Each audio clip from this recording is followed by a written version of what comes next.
Hello আমার দুষ্টু মিষ্টি বন্ধুরা, সবাইকে জানাই গুড মর্নিং। তোমরা সবাই কেমন আছো? আমি তো খুব ভালো আছি। আজকে একটু সকাল সকাল বেরোবো। কোথায় বেরোবো তোমাদের সঙ্গে সেটা শেয়ার করব। এখন প্রায় বাজে ভোর 5টা। কারণ আমি একটু যাওয়ার আছে, তার জন্য একটু রেডি হয়ে বেরিয়ে পড়বো।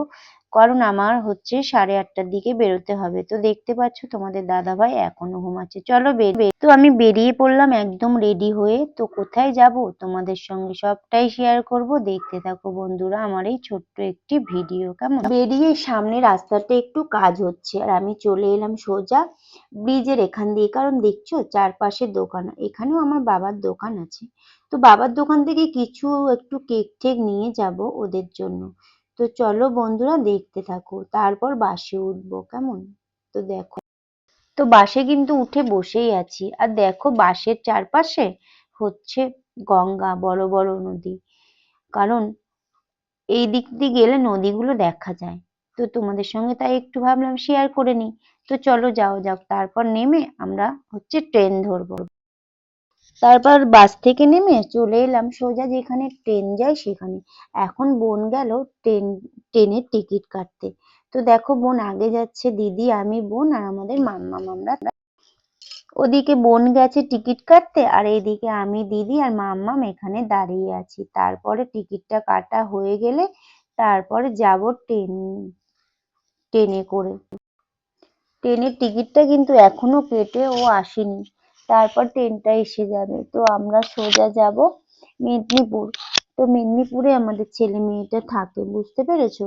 তাই ভাবলাম একটু অলরেডি চলেই আসলাম আর দেখতে পাচ্ছ এখান দিয়ে হাঁটছি, তারপর উঠবো। ট্রেনে উঠেও গেলাম আর বাইরের দিকে দেখতে পাচ্ছ পরিবেশটা কত সুন্দর, গ্রাম অঞ্চল। তো ট্রেনে করে যাচ্ছি আর এদিকে দেখো হুগলি সেতুর মনে হচ্ছে এটা ব্রিজ, খুব সুন্দর লাগছে। আর গঙ্গা।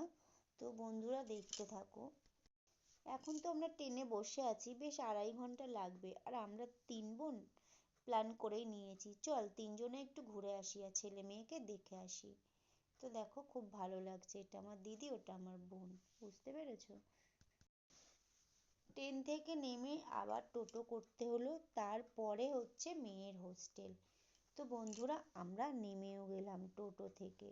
তো চলো মেয়ের হোস্টেল, এইটা হলো মেয়ের হোস্টেল, কিন্তু ভিতরের কিছুটা শেয়ার করিনি কারণ ভিতরে টিচাররা আছে, বুঝতে পেরেছো? তারপর আবার দেখা করে রওনা দেব। ছেলে মেয়ের সাথে দেখা করে আবার বাড়ির দিকে যেতে হচ্ছে সেই একই। আর বিকেল বেলা মানে প্রচন্ড পরিমাণে ভিড়, কি বলবো, ট্রেনে দেখতে পাচ্ছ কত ভিড়, কত কি, বাপরে বাপ, এত জিনিসপত্র উঠছে। এই যে যাকে সবসময় আমি মেয়ে মেয়ে বলি, এটা কিন্তু আমার বৌমা হবে, জানো তো? এটা হচ্ছে আমার ছেলের গার্লফ্রেন্ড। তো ওরা হোস্টেলে থাকে তাই আমি একটু দেখতে গেছিলাম। মনটা ভীষণ খারাপ করছিল কারণ যেহেতু যখনই আসে আমার বাড়ি থেকে ঘুরে যায়, তাই ভাবলাম একটু দেখে আসি। তা বন্ধুরা কেমন লাগলো আমার ভিডিওটা অবশ্যই কমেন্ট করো। Tata, bye bye.